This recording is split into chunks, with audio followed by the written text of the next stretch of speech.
कौन बनेगा नेता। नगर निगम के चुनाव पास आने वाले थे। पूरे कानपुर शहर में टिकट को लेकर मारामारी शुरू थी, लेकिन सबसे ज्यादा चर्चा में वार्ड नंबर 40 की सीट थी। वो इसलिए क्योंकि इस बार वहां की सीट महिला के लिए आरक्षित थी। अब सवाल ये था कि चुनाव लड़ेगा कौन।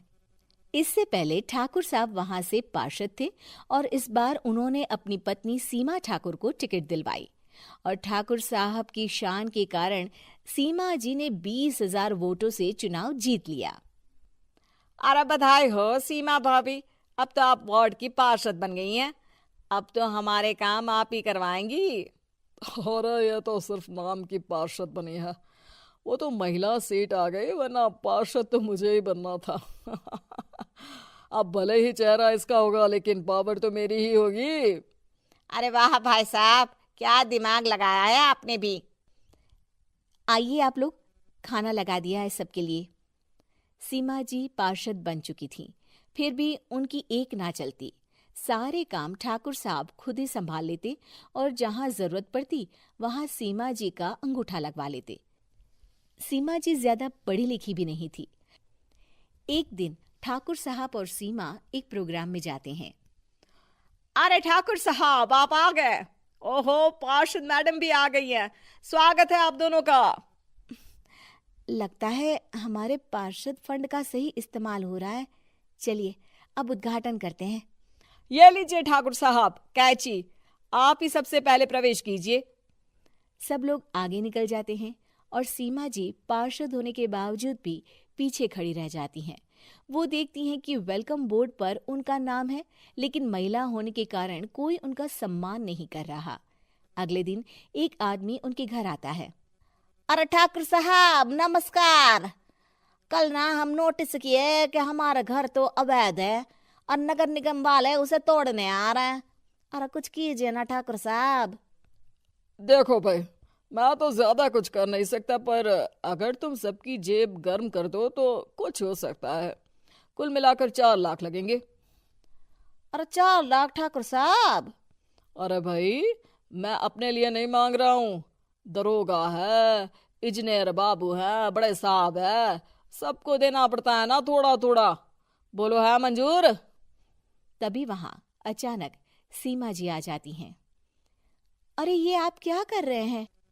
पहले इन्हीं लोगों से तो आपने वोट मांगे, अब इनसे ही पैसे ले रहे हो।